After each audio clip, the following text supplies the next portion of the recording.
Hello and welcome to Glazier's Hall here in London Bridge. Just look at that magnificent chandelier. Johnny, you'll be swinging from that in just a few moments' time. We have a cracking show coming your way on October the 21st, live from the O2 in London.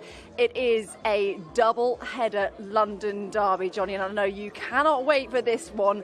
Two cracking fights, Buatsi Azeez and Lawal Chamberlain. Let's get stuck into Buatsi Azeez. These two, we know there's a lot of history between these two. They're friends, but come October the 21st, they're going to be foes.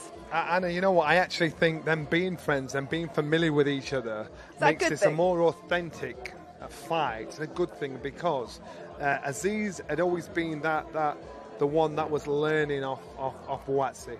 Buatsi has always known he's been the top dog. Like it or not, Buatsi's the favourite in this fight. Azeez knows that. Buatsi doesn't want to accept that responsibility.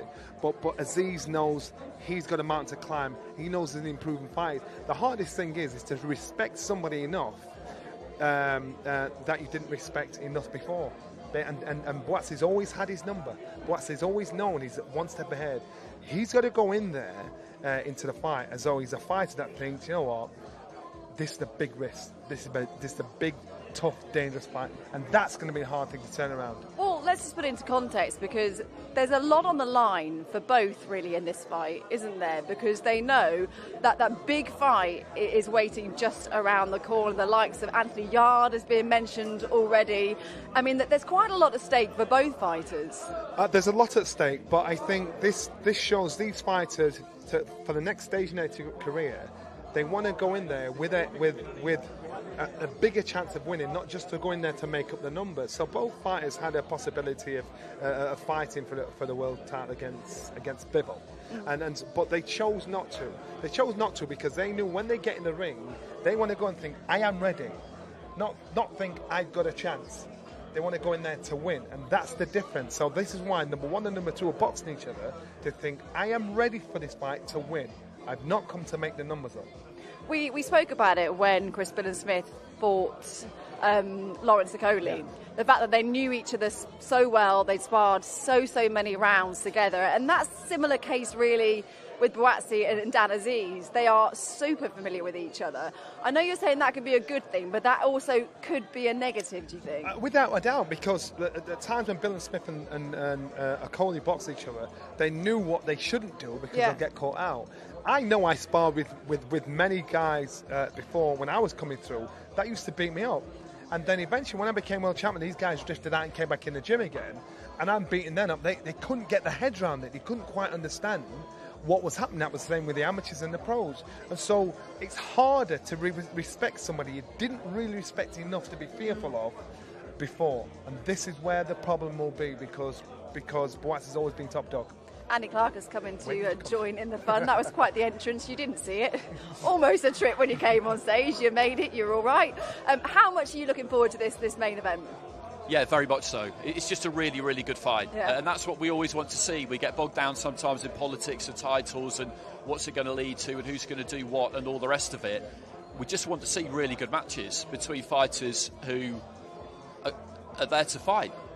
And this is exactly what that is, because they do know each other, but that's not going to make any difference. I've been downstairs watching them doing a little bit of filming, and they talk about the friendship, and it's simple. You know, this is business. They're both in each other's way, and that's really the long and short of it. And I think the fact that they know each other will help the build-up. I think it'll make it interesting at times. It would be interesting to see how they might change as we get nearer, because that sometimes does happen. I always remember that fight between Luke Campbell and Tommy Coyle where the narrative was that they were great pals, and then as we got closer, Luke Campbell said, no, we're not.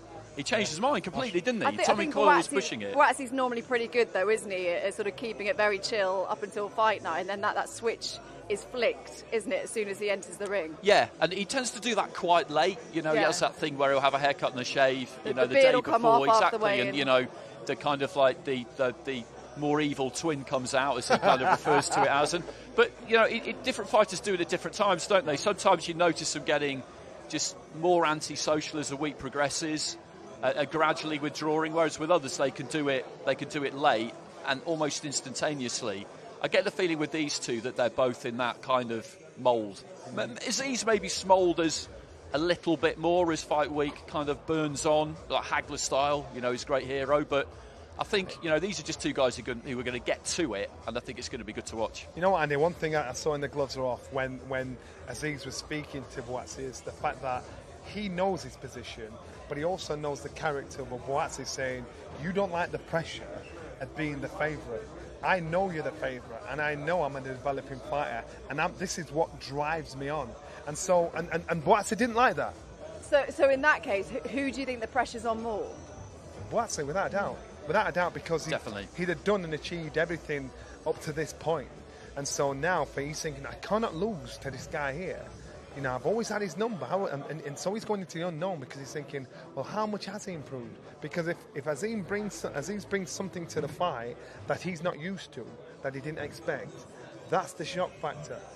And Azeez has always been on the back foot fighting Buatsi. He's always been the poor relative, like it's on the back end of a jab or the back end of a sparring session. Now he thinks, I'm ready, I've grown up. But what Azeez does have is momentum behind him, doesn't he, at the moment? He's been pretty active, isn't he? We've already seen him fight in Paris, we've already seen him fight in Italy just a few weeks ago, Andy, and that's surely got to be a benefit for him.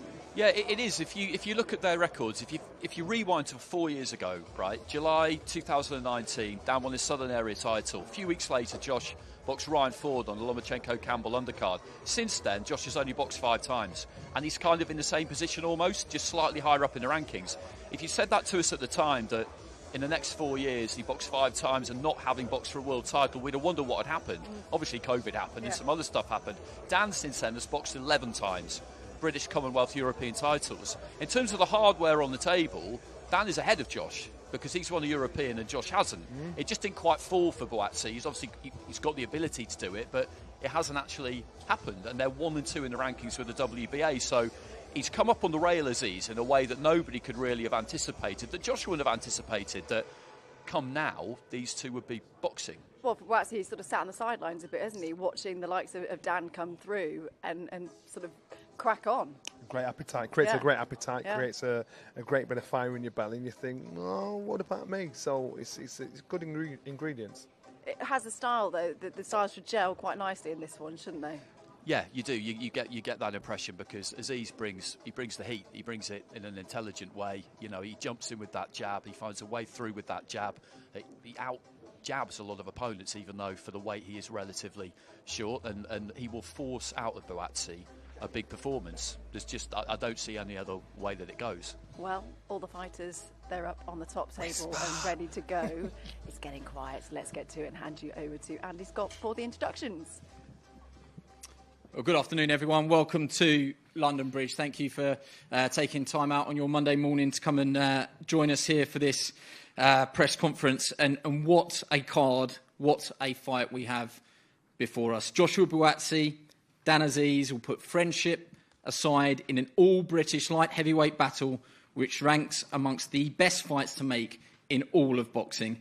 This isn't just a battle of two boxers putting relationships aside for business. Yes, it's true that Joshua and Dan are willing to pause their friendship for 12 rounds or less. It's also true that at the final bell, they'll probably have an even deeper respect for each other.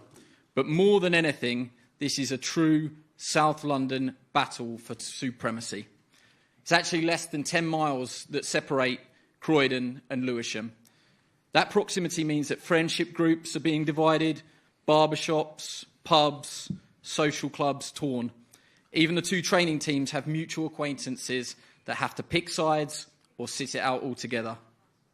18 months ago, Joshua Buatsi would have been an odds-on betting favourite. But Dan Azeez is the man with the momentum, and he's the man on a roll. This is an elite amateur, an Olympian, against an old-school throwback. A combined record of 38 wins against 0 defeats. 18-0 meets 20-0. 2 perfect records. But on the morning of October 22nd, one man will be on the brink of a world title shot and the other dealing with their first professional loss. That is, unless we have a draw. Someone's O has got to go, that old cliche. I have to warn you now, this won't be a table-flipping, name-calling press conference, we don't think. These are two gentlemen, two role models, and more than anything, two terrific fighters who will guarantee action. But it has to be said, this has the potential to be violent, it has the potential to be brutal, and a style match that has fight of the year potential. Ben Shalom is alongside me and he's got one or two things to say, but we should go straight to the fighters. I'll go to my left, to Dan Azeez first of all. And the first thing, Dan, the war hat. Is that a sign of what's to come, your mindset in this? Yes, all the niceties that I've said, great. The relationship that you have with Joshua Buatsi, great. But that all goes out the window. Yeah, like you said, it's just a mindset reminder. Just at war with everything. War with myself to improve and overcome the hurdles I need to get through in order to be successful in this fight. At war with the doubters who think I can't do it. At war with a friend who's in front of my dreams and aspirations. So yeah, it's just war, man. Yeah. Joshua, why is this fight happening now in your eyes? Before I start, I want to thank everyone for coming out. The weather's bad outside, but I appreciate you lot showing up. Why this fight is important? Because we've all got friends in life, and again, no secret that Dan is a friend of mine, but what's at stake allows me to put that aside, allows him to put it aside. Of course, we're in the sport to look after people who want to look after, but to win more titles as well. So this puts me a step closer. So it's right now, to me, it's the most important fight of my life. What do you think of... Sorry, Ed, sorry to interrupt you. Blimey, you started already, Dan. He asked, why is it happening now? Why is it happening? Because you're the guy that I have to get through. It's the final eliminator. If it was anyone else, that would be great, but it happens to be Azeez, someone that I know, so it's got to be you, Dan. And I was calm this morning. Then Dan walked in with war on his hat. I said, blimey, Josh, wake the hell up. So I'm aware that October 21st is going to be war, and you guys will be there to witness it. I think you guys have touched on it in a great gloves are off, a surprisingly good gloves are off. But is there any truth at all that you accepted this, that you look at Dan Azeez as a soft touch, that you feel that you're a level above Dan Azeez? He didn't accept it, he asked for it. Well, again, this is the narrative that Dan's come with, and there's someone else on this table that I should bring in, but I wouldn't do that. No, bring him in. The bottom line is, it doesn't matter, because October 21st, we are going to fight. Whether I think he's a soft touch, hard fighter, whatever it is, October 21st, he's going to be across the ring, and I know what's going to happen. So that's all that matters, Andy. Soft touch or not, it don't matter to me. Is there any truth in what I'm saying there, Dan? Do you believe that actually he's looked at this? There was that sort of veiled pat on the back when you two were in the studio together when he said, I won the British title 3 or 4 years ago. Congratulations. That he is looking at you as a step below. Yeah, that's all fun and games, but yeah, he won the British title, 3 years ago or whatever, but then what? Do you know what I mean? I'm the British champion now, and probably by the time it comes to the fight, I would have been British champion for 2 years. No one's dethroned me. I didn't just pick it up, win my title, then bounce like other champions have done. I've stood there. Anybody who wants to fight, bring it. I won it against a former British champion, defended it against a former world title champion, and I defended it against another former British champion. So I ain't had no easy touches. Like, it's all, fun and games. Yeah, I won it, whatever. But I've done my thing too. Do you know what I mean? Do you mind if I ask you about that sort of old school throwback route to the top? We don't see it much in professional boxing, from area level all the way through. Can you explain a little bit just how proud you are of that journey that's got to this point? Yeah, I'm proud, but do you know what I mean? It's not really so much about, the traditional.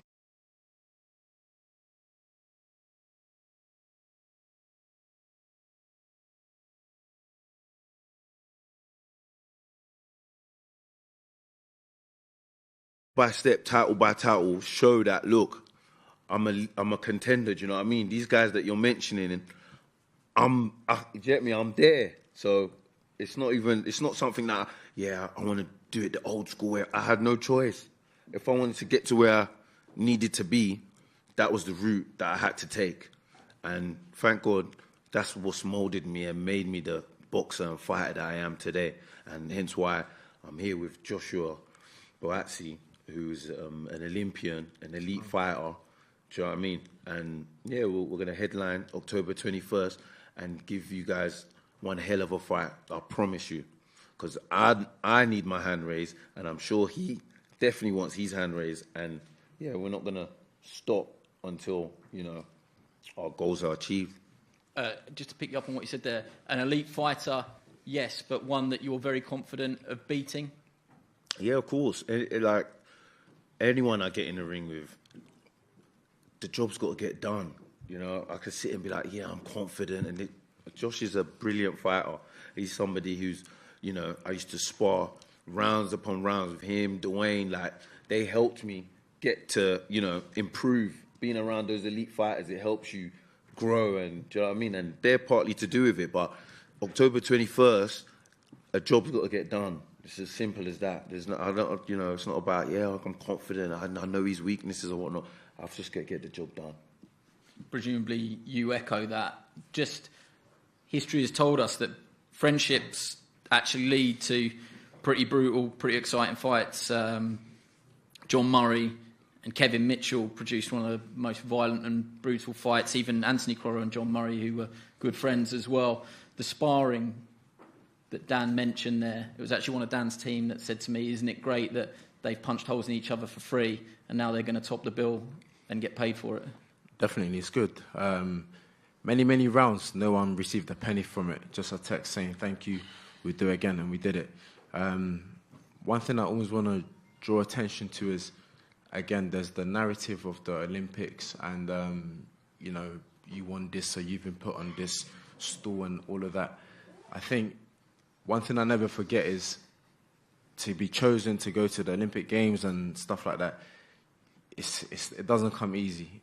The times where I was having no summers, no breaks, no celebrations, nothing. My head was down. I was hustling all the time. Yes, I've been doing it from young, but there's a price to pay. And I pay those prices. I'm from London, moved to Sheffield. The Olympic year, I stopped everything I was doing to go stay up there.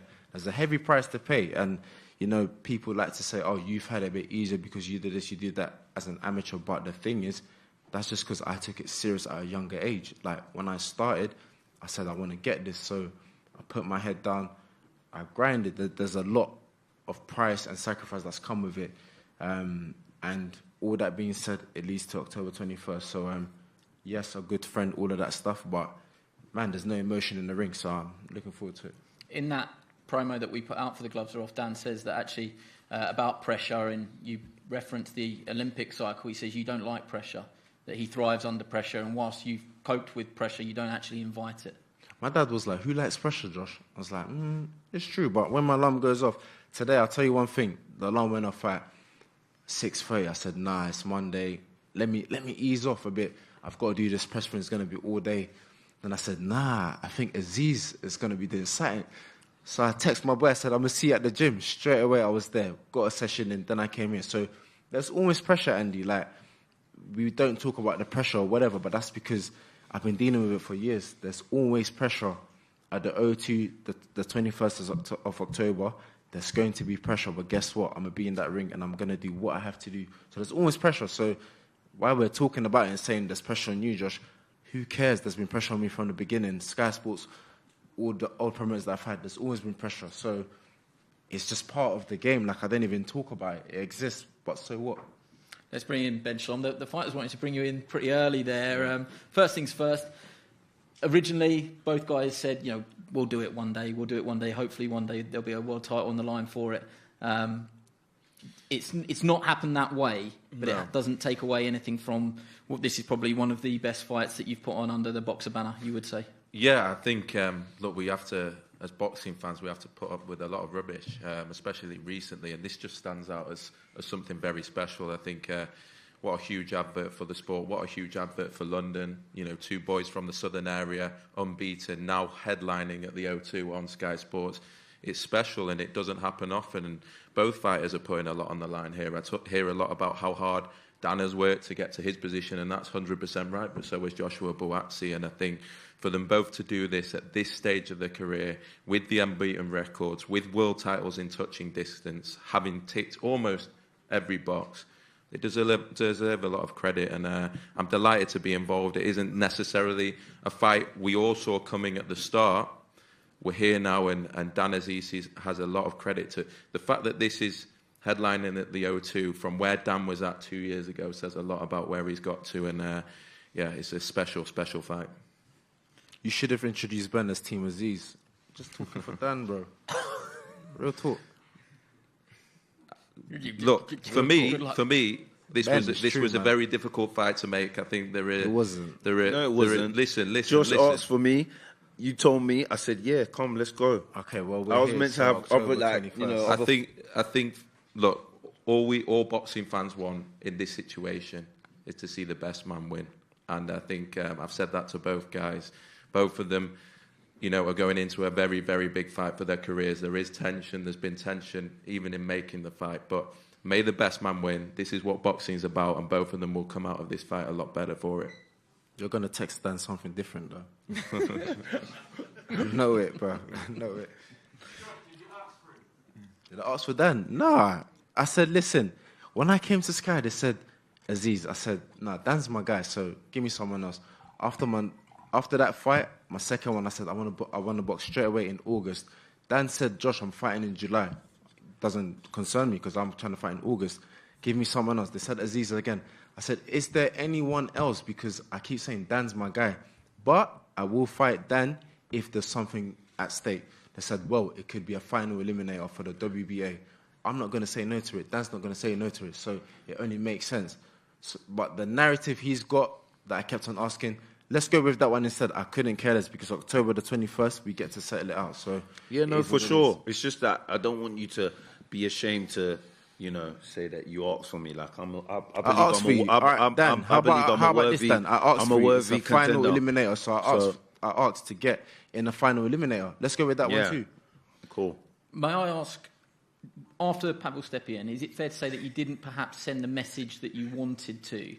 Do you have a point to prove to outside, not your inner circle, but to outside, that Joshua Buatsi, that everybody was talking about as the next big thing, people expected you to go very quickly to world titles and to dominate up there, that actually you do have a point to prove, and that has to come in the performance? There's always a point to prove, and as long as your hands get lifted up, whenever I step into boxing places, I notice it's just about the winner.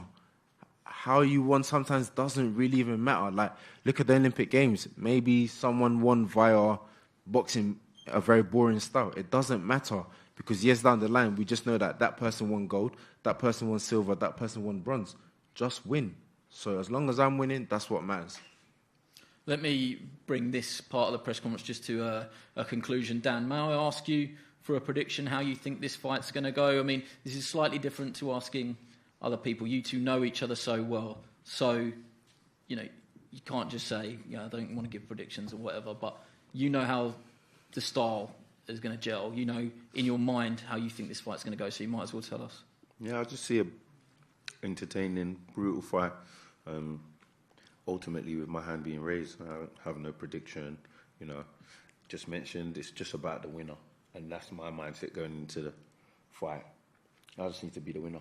Do you believe in your heart of hearts that if you land clean, you can knock him out? Yeah, if I land clean on anybody, I can knock them out. Forget about Josh, anybody. The same question to you, Joshua. Your prediction? I win. And do you believe that you can knock him out? Absolutely. I've said 12 rounds or less from the beginning. Do you think you will knock him out then, if I phrase it slightly different? You think you can knock him out? Do you believe that you will knock him out? Be there, the cameras be there, people be there. If it happens, it happens. But I will make sure that October the 21st, that I win. Okay, thank you, gentlemen. Let's move to our chief support, which really could headline any show.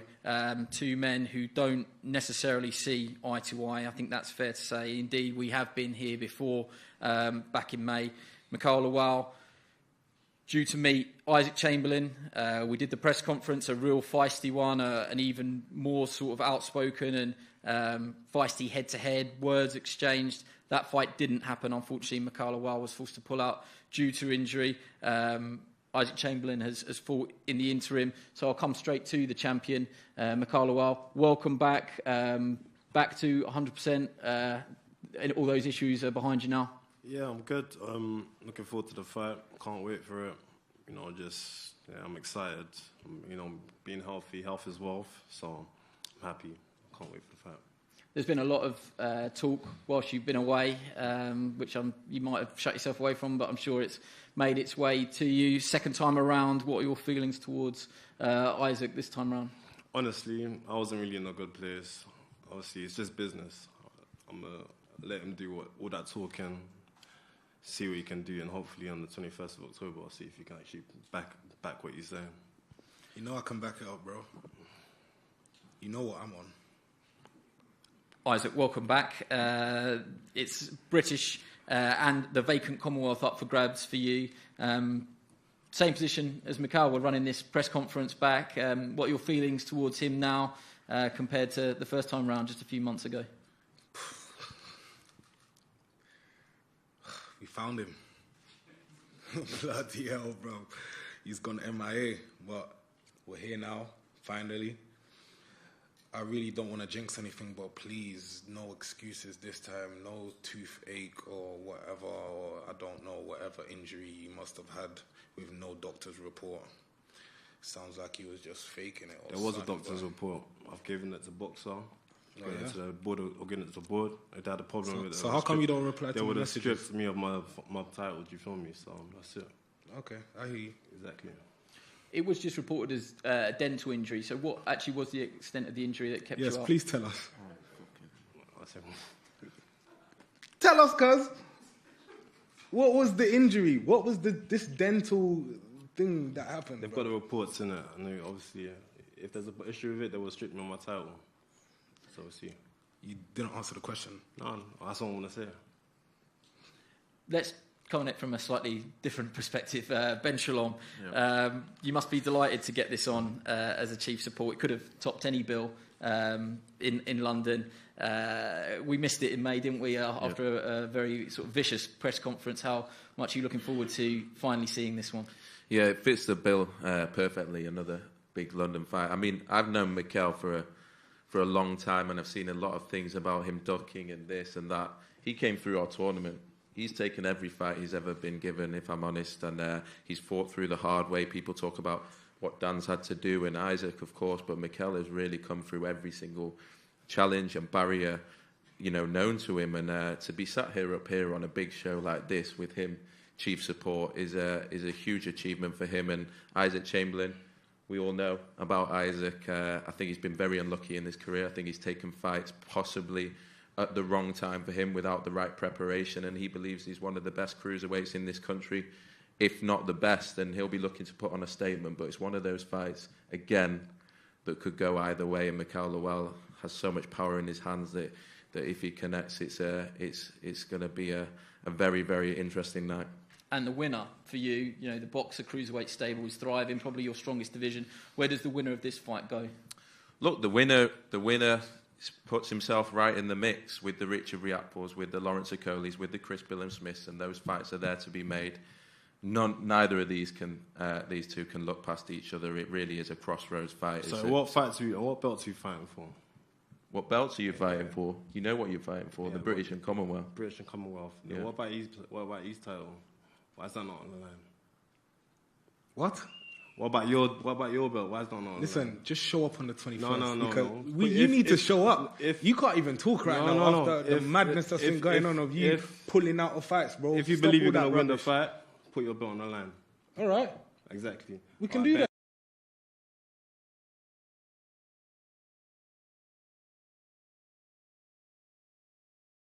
But maybe you haven't been given respect that a champion carries, that there is a degree of disrespect. Honestly, I'm used to it, man. It's me against the world, do you feel me? It's been my whole life. I'm used to it, so don't really care. Everyone has a sad story. Nah, that's not about a sad story. Everyone has a sob story, bro. Come off that, man. It's me against the world. It's me against the world. You Tupac fan? Some worldly guy, bro. Trying to make everybody laugh here. Look at you. Oh, is you're it? A comedian. Am I? Keep doing what you're doing. Keep doing it. In terms of the fight, forget all of this, forget, you know, the talking side of it, but the fight game, the fight part of it. Yeah, everyone talks about your power, but if it comes down to a boxing match, honestly, do you believe you can? Everyone's gonna have to find out on the night. You feel me? And that's what it's about. You're gonna have to find out too. It's too immature, man. I can't even talk to him. You know, it's too immature. Do you two? I mean, I can't believe I'm asking this, but do you two have a final message for each other? Isaac, do you have anything that you want to get off your chest before we wrap this up? How do I say this? I'm sure you'll find a way. Don't pull out the fight. Please, bro. Please, man. Same thing. Have I ever pulled out That's of any all he's fight? got. That's all you can say. Same thing. Have I ever pulled out of any fight? What are you talking about? Same thing. It's not about. I didn't Don't say pull out the it's fight, not about bro. you pulling out. It's the same thing. You're gonna keep on saying. Don't say these. Don't say no excuses. Don't say, oh, you know, this is hard. On 21st we'll find out. Okay, please be there. Exactly. I will. Okay, Ben, I will give you the final word. It's more fights to be announced on the bill, but one I think we're really looking forward to. This amazing top of the bill that I think every boxing fan in Britain is looking forward to, and chief support that have carried on where they left off last time. Yeah, it's a huge show. More fights to be announced. Special night, I think, for boxing. A special night for everyone up here. Have to say the main event, just have to credit both guys for taking this fight. Tickets do go on sale today. We're expecting a huge night at the O2, October 21st, and may the best man win. Well said. Okay. I'm just laughing. Go on. Anybody got anything they want to say that they haven't already said? Now's your time. That's cool, man. You sure? That's cool. Okay, well, I think we're going to break for head-to-heads. Guys in the front, just stay low so people at the back can get it. I think we're going to move these tables out of the way and be one-to-ones available afterwards. So just have a bit of patience and we'll show these head-to-heads off.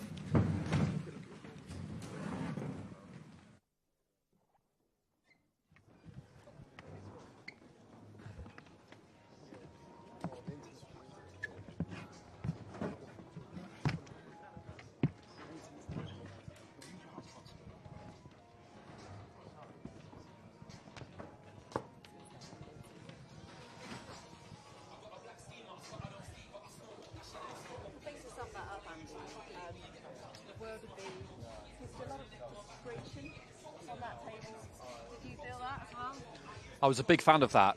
I think it went somewhere that I wasn't necessarily expecting it to go. There is some tension there with Azeez and Buatsi, both of them with Ben Shalom to a degree, because Buatsi feel like Ben Shalom is an Azeez guy because they've been together for longer, but then Azeez seems to feel like Ben Shalom would prefer it if Buatsi won because he's the big signing and they're putting him on a pedestal. So there was quite a lot going on there, actually, and they interrupted each other a bit more than I thought they would. And I like the fact that Josh kind of addressed this idea that if you're an elite amateur and an Olympian, that somehow you've had this silver spoon all of the time, because that's a narrative we get quite a lot, but it's hard up there in Sheffield. You know, you have to earn that spot. You know, they don't give them away on street corners. It's just different routes, isn't it? Yeah, so he wanted to make that point. And with the other two, I get the feeling that Lawal genuinely loathes Chamberlain. As soon as he started talking, Isaac had just looked at Mikael's face and, you know, it just fell. And I cannot wait for that fight because it's such a good fight. They both had to wait quite a long time. Chamberlain, his two biggest fights, he's lost them both against Okoli and Billam Smith. Billam Smith, though, a good performance. Johnny, he can't be that guy who loses big fights. He's got to win this fight, Isaac Chamberlain. My argument has always been about Isaac Chamberlain. When it comes to the crunch, he comes second place. He sparred with the best in the world. At one point, he was a sparring partner for Deontay Wilder. So when you're used to going in as a sparring partner, you're the one that takes second place. You let someone be the front runner. Now it counts. He can't afford to become in second place in the fight. The fight might be exciting, it might be intriguing, but he needs to make sure he's first place. He comes out on top. This is the fight that he really fancies. He fancies all this about the fight game. He loves all this about the fight game, and he loves the fact that he knows he gets under Lawal's skin. And Lawal detests him. detest him. Lawal reminds me of Carl Thompson Do when I boxed Carl Thompson. Do you think he is getting under Lawal's skin then? Do you? He straight away when he started talking, my man, look, he's turned up with gloves on. Like, he's coming there, he doesn't want to engage with him, and he knows, he don't want to converse with him, because if he does, Isaac will he'll twist him up with frustrating things to say to get him angry. So he doesn't want to engage with him. How does Isaac beat Lawal, Andy?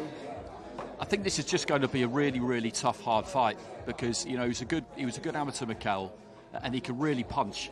We saw that against David Jamieson. That was turning into a difficult fight for him, and then not quite from nowhere, but he broke his jaw, and you can see the distress that Jamieson was in. He can really, really crack.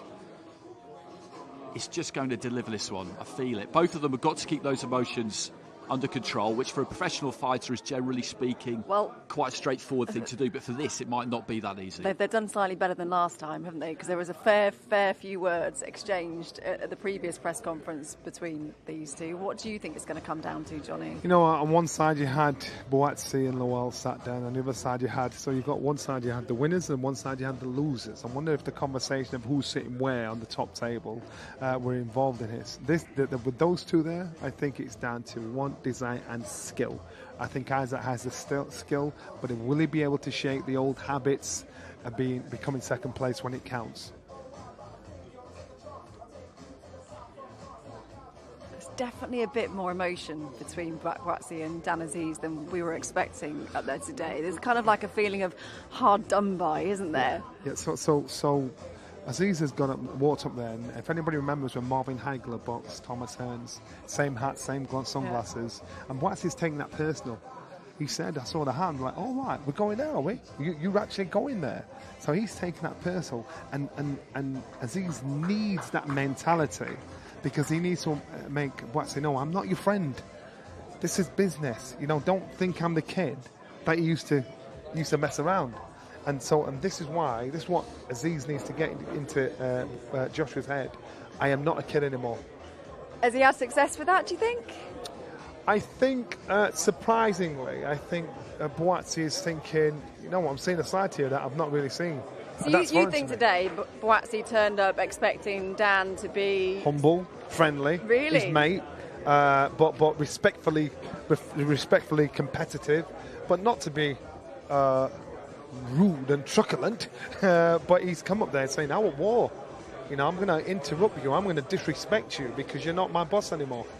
Andy touched on it. Buatsi's last fight against Stepian wasn't quite the performance that we were sort of necessarily hoping for, because we were sort of building up to be Buatsi back with a bang. He did what he needed to do. He'd been out of the ring for about a year, hadn't he, Buatsi? So he got the rounds. We had a conversation earlier, didn't we, about how Buatsi just seems to... He doesn't really care about what anyone thinks. He goes in there to do what he needs to do. But do you think there is a little bit of pressure on Buatsi's shoulders to deliver a statement if he's to get those big fights? I think there is, but I think in a matchup like this, he'll have no choice, because we know how Azeez goes about things. He does bring that pressure, but he does it in an educated way. You've got no choice but to fight if you're going to get in there with Dan Azeez. There's no way that you could fiddle your way through this and look to try and outpoint someone. And these two are not in there for that. What I really hope we see, and I don't care which way it goes, is one of those classic kind of grueling battles where you get deep in the fight, resistance levels are low, and somebody ends up going down. Jamie Moore, Matt Macklin won't fight me for bringing it up yet again, but that kind of fight, those are classic occasions, and that's really what I hope we get, because what's great about this is no one's really talking about titles, no one really cares about that. It's just a really, really good match and a really good fight between two very good pros who have both got that ruthless streak in them that all pro fighters have to have. How are you doing, Joshua? First question for you. Were you surprised about how Dan sort of came across today, that sort of mentality that he had? Not at all. When you've got war written on your hat, you've got to expect something, So it wasn't surprising at all. I mean, we keep saying that we're friends, which is true, but that's to the side now. So there's no expectation of how he should carry himself towards me. He's now an opponent. So again, I said up there and I say here, there's no emotion. That's someone I'm going to fight now. So yeah, we're cool, but we know on October 21st what we have to do. Have you ever had to box anybody as close as Dan? I'm not saying how close you are, but have you ever had to be in a position where you've had to fight somebody that you're familiar with, that you would class as a friend, sort of? I mean, the closest to it was Spider, and that was a bit like I looked in the audience, I saw people that were there for me, but were also there for him. Is that a bit weird? It's not, because when the bell rings, I don't really care about that. I just want to make sure at the end, my hand is lifted up. Yeah, it's going to be hard, isn't it? 'Cause normally we see from you that the switch just gets flicked, doesn't it, on fight night in the ring. As this builds, from what we've seen today, are we going to see a little bit more back and forth, do you think, from you two, or are you just going to stay in your lane and that's going to how you play it? For now, we're doing a bit of table tennis. It's a nice rally, but I'm going to smash the ball in a minute. And like I say, October 21st, the switch will go. Like, yeah, it's Dan Azeez, someone that I know, someone that you guys know, but it's an opponent at the end of the day. When was the last time you two actually crossed swords? When was the last time you were in the gym together sparring? How long? What's the distance? You know what? It was this year in March, just before the fight he had in Paris, I think it was. Yeah, I actually sparred Dan. Last year I sparred him many rounds. The year before that, and onwards. And what did you think at the time? Did you see an improvement on him, or did you think this is guy I've always had his number, still got his number? The thing is, Johnny, Dan's always been improving, and how Dan spars isn't necessarily how he fights. And as close as interaction, as you saw in my last fight, he was in my changing room, having no idea that months down the line we're going to fight each other. I said hi to Dan, I said cool, he said well done, keep active. I said thank you, hugged him, said goodbye, but now he's on the other side. And is he a better sparrer than he's a fighter, or a better fighter than he's a sparrer? Because it's a massive difference there. Big difference. I'll say Dan fights better from what I've seen. Yeah, he fights better than he spars. But again, the opponents that he's fighting may be the reason why he's looking as good as he does. But I just know that how he spars and how he fights is different. Where are you seeing his weaknesses? Can't let that out on Sky Sports. I try every time. In front of everyone, but I mean, things are kicking off behind us. We will hope that they sort that out. We're going to carry on. Yeah. I mean, look, it's for me to exploit and to show in front of everyone what his weaknesses are, what he's good at and what he's not good at. But yeah, I look forward to it. I know Andy asked you up there, he touched on it. Your last fight with Stepien, we know, I guess we all build it up to be you're back with a bang, you're going to produce this statement. What are you looking to get out of this fight? I know you said up there it's about the win, but do you feel like you need to send a message to your next potential opponent, or are you still just looking at it as you need to do what you need to do? Thankfully, this one's a bit different because it's someone that I know is going to bring the fight. It's someone that fights with passion, that loves the sport, and you can see it how he fights. So automatically, that's going to make me fight a certain way. I thought my last opponent looked like he was up for it, then wasn't. But Dan is someone that I do know is up for it. We're familiar with each other. I know how he's going to fight. But the beauty of it is that we've got new trainers. There's bits that he's going to show that I haven't seen, and there's things that I'm going to show that he's never seen. So I think it's got all the ingredients for a good fight. I need to do a bit of commentary research before I let you go. So what happens now in the next few weeks? Are you back over to the States with Virgil now? Yeah, I'll be here for a few more weeks, then I'll go back to the States to finish off camp, to isolate myself and really dig deep, so that if it's required on fight night, I've got it in me. Will it be good to get out of South London, get out of London in the immediate weeks before the fight? It will be very good to get out of London ASAP. Yeah, London, as nice as it is, it's very, very distracting. So it'll be very, very good to get out of this place as soon as possible. Do you just switch off social media, everything like that in the last few weeks? Yeah, definitely leading up to the fight, and especially the week of the fight. I'm in a bubble where I can't let certain things in, and social media is the first thing that goes. Enough questions? Well, actually, if you don't mind, like in the gyms when you're staying in London for the next few weeks, who are you going to be working with? Because as we know, there is some kind of overlap between, like Mark Gillespie, for example, works with both of you. It's not an overlap, Andy. Mark solely works with Dan, so it's not an overlap. For me, I go to where there's good work. If there's good people for me to spar, you find me there. I'm about in all the gyms. If there's good work, you make sure you find me there for sure. Do you know what? Best of luck. We're going to be seeing much more of you over the coming weeks, and very much looking forward to October the 21st. We shall let you exit that way. And in comes Dan Azeez. One in, one out. Yes, this is the safest way possible. Hey, Dan, really good to see you. How was that for you? Yeah, it was good, man. It was all right. I like it. First time headlining, so I'm embracing it, you know. We're seeing quite a sort of, how do you put it, the war hat. You're very focused. You've come with a narrative. That's the plan? No, for sure. I'm just, like I said, look, even just in training, I'm going to be at war with myself because I know how good this guy is. I know his mentality, his mindset. So I got to reach certain levels. I got to, do you know what I mean? Improve. I got to do so many things, like, and just even the doubters out there. I know I'm the underdog, like.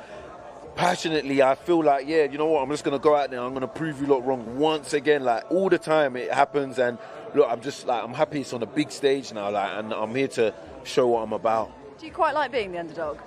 I don't really care. I don't really care, but it does drive me, it gives me that extra couple more percent, you know, but yeah, it is what it is, man. Do you think Josh has seen this side of you, how the way you're talking to him, how the way you're interacting with him? Yeah. It's like you're Laser focus, you've grown up. I'm like, no. Yeah, as no, you say, I've no. grown up. Do you think this is what is unsettling him?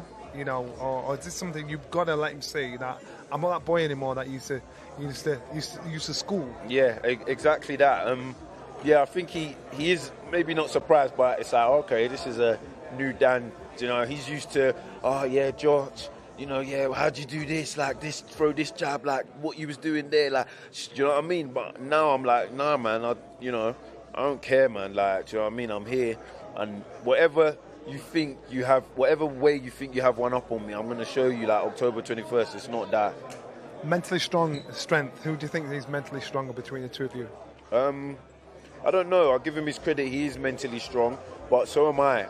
I ain't come up no easy way. You know what I mean? Imagine, like, you know, like I said up there, going to all the promoters, trying to get signed, and everyone's like closing the door on you, like, who the hell are you? Like, you have to be mentally strong to even think, you know what, I'm going to do what I'm doing, and you're going to come back and you're going to wish you signed me. Like, that's mental strength in itself. Getting banged up in the gym, how many times, coming back the next day and thinking, all right, you know what, I'm going to improve, get better. That's mental strength, you know.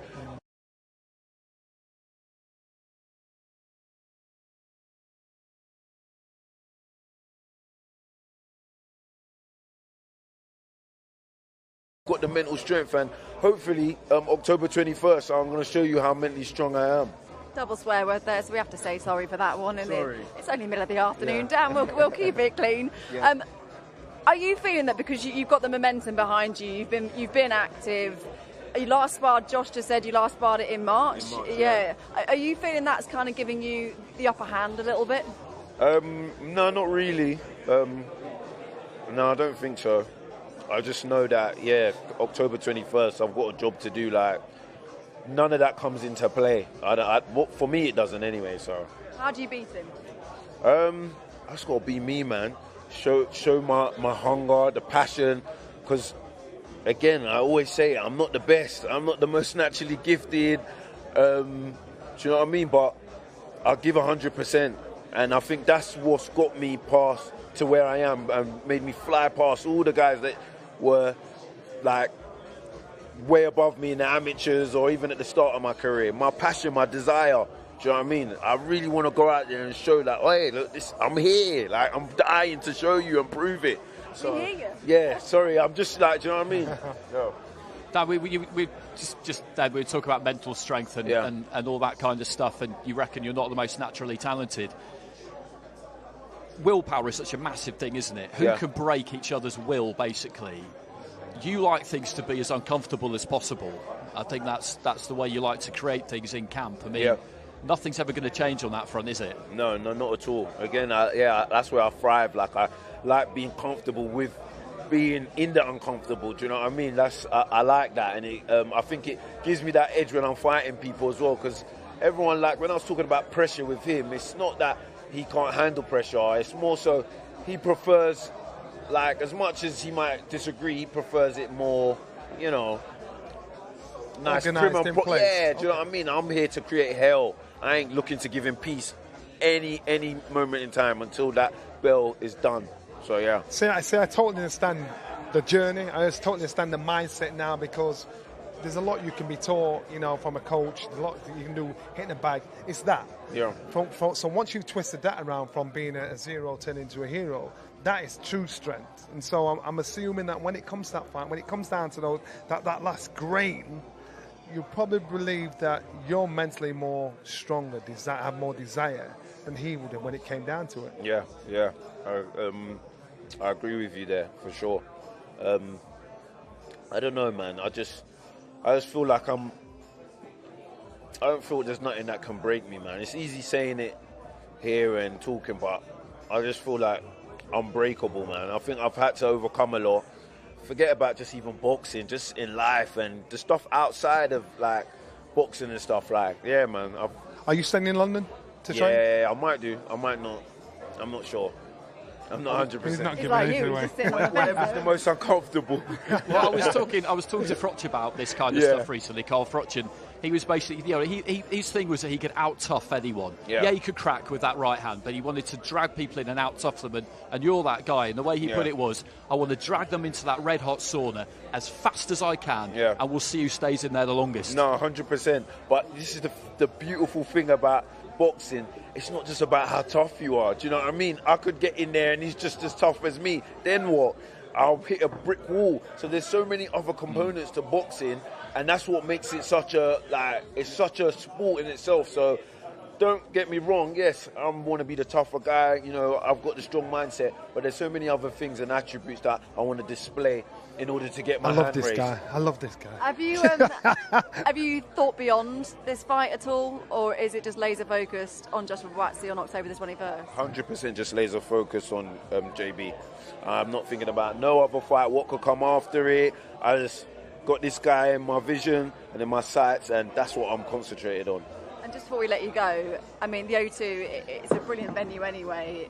It's a London derby double header as well. The atmosphere, how much are you looking forward to that? It's going to be pretty special, I think, in there. No, for sure. Like, O2's like 10 minutes drive from where I live. Like, perfect. Do you know what I mean? So, I'm just so happy to be headlining my first show in my backyard. Like, I can't wait. How do you think the nerves will be headlining your first show? I don't know, man. I'm not sure. I used to struggle with nerves, like in the amateurs and everything. But the way I overcome it was just by always staying busy, fighting a lot. Do you know what I mean? Like even in the pros, that's why I like to stay busy and always be active because it just helps me. Before you go, so you South London, what is it like? Because now whenever you walk out your house, you're going to the shop or you're walking down the street, someone's talking the fight. Either JB's people or your people talking the fight. Yeah. Do you like being the local Rocky, the local hero, or do you like being in that bubble? Because I say that you're staying or you're going. You know? So some people are comfortable in that. It makes them grow. Yeah. Some people get away. Yes, you know what? It's pressure, but it's good pressure. Do you know what I mean? Because listen. Your community's behind you. Go to the barbershop, it's the conversation. I was just at the gym, I went to do some cardio, and just one guy came out of his car, he just went, "You better win, Dan." And that was it. That's only going to ramp up over the next week. You better win. And do you know what I mean? I'll go down the barbershop, like, what's going on? You know, the Jamaicans, you're You're stuck in there for about an hour, and it's just pure boxing. I just want to get a trim, like. So, but it comes with the territory. When I was coming up, I was dying for these opportunities. I want it, so I can't moan now. It comes with it, like, do you know what I mean? You got to just deal with it. Embrace it. We're very much looking forward to it, and best of luck, and we'll see plenty more of you. Thank you so much. Appreciate it. No, cheers, Dan. Do you think, Mum? Cheers. Thank you. Cheers. Thank you. Wow. Yeah, you really get it. I'm a proper fanboy, aren't I? I'm a fanboy. You've always been a fan of Dan because you like everything that we've just seen there. Basically, I is can what you relate like to about his him. story. I can relate to being this era where people didn't give you a chance, promoters didn't want to know you, people weren't interested in you, people underestimated you. I can relate to the fact that nerves got the better of him and he managed to turn that around. I can relate to it all. And so the icing on the cake, even if he doesn't get a world title, the icing on the cake is to get this win for him, to think, what an amazing journey, what an amazing transition from zero to hero. It is new territory for Dan Azeez, headlining the show, and it's a big venue, isn't it? The O2. It's going to be full to the rafters. A lot of London support there. How do you think he will deal with that? I don't see it being a problem for him, to be honest. He is one of these guys, as he mentioned, he's taken it step by step, and people describe it as the traditional route, but he made a really good point, which is that he had to do that. And it's easy to take things step by step when you've got no other choice. We see Chris Smith do the same thing. Not a lot was expected, and you take it fight at a time. Dan's done the same. Josh Warrington a few years ago, he did exactly the same thing. So when you do it like that, no one leap is ever that massive, and the occasion you find yourself in isn't necessarily this thing that you've been fixating on your whole life, because if you turn pro thinking I've got to be a world champion, I've failed if I'm not a world champion, then this kind of fight, it could get in your head and freak you out a bit, to be honest with you, the enormity of it and how important it is. And I don't see that happening with him. I don't see it happening with either of them. And I'd say as a fighter, as an ex-fighter, you've got to create an appetite. You've got to think past being a world champion, because what happens is most fighters, once they become a champion, once they beat the fighter they've trained all their life for, their motivation to go further and to be more successful, it's gone, because you need a reason to push and push and push. So even though this fight is very important to both fighters, they need to think, I am better than this, and this is just part of my stepping stone. This can't be the mountain they want to climb. It needs to be part of the stepping stone. If at this point I asked you, you know what's coming, it's going to be hard for you, isn't it? Because we all like them both. It's going to be a great fight. But if you had to right now put your money on one, who would you go for? I'd faint and just say I've come over. I can't hear you. Look, on paper, Joshua Buatsi, on paper, is the one that's supposed to do the job. I hope. Sorry, Josh. I don't hope. I'm in a position where I want both fighters to be successful. I hated the idea of this fight because I knew we'd get down to this point. So I'm going to struggle. I'm going to sit on the fence. I don't usually do it, but I think both fighters deserve everything they get. I'll let you off on this one. Andy technically can't give us an opinion, but how do you see it going? I do expect it to deliver a good fight. As Dan said there, I love all the talk about the hot saunas and who can drag them into deep waters and see who drowns and all of that, because one of the most magnificent really believe things, it, don't you? Yeah, one of the most magnificent things about boxing is the fact that more than most other sports still, quite a lot of other sports have changed a bit. In boxing, how much you want it and how far you're prepared to go to get the win still really matters. It can still be absolutely everything, but skill is a massive part of it. And if it gets deep into the fight, we'll see whose skill set holds up better. Because, the more grueling it gets, the more tired you get. That ability to throw punches with the least possible effort, and that's about technique, that's a real key to it. I think it's going to go deep, and I think that someone is going to go before the end. I don't think it's going to go the distance, but I think it's going to be a great watch. No matter what corners you cut, no matter what drugs you take or don't take, no matter what cheating you do, in boxing, you cannot fake skill. So if you have the skill and the ability, it doesn't matter how much cheating you do, that will always come out on top. And that's what's most important here. So it's whose style beats is the best style for this fight. On that note, what a way to finish. Yeah, great work. It's like a Jerry Springer moment there. Yeah, well, you see it on gym walls. You see it on gym walls up and down the country. To be a champion, you need the skill and the will, but the will must be stronger than the skill. Well, I think we can all agree they are two absolutely brilliant fights. Make sure you put October the 21st in your diary. We shall be live from the O2 in London.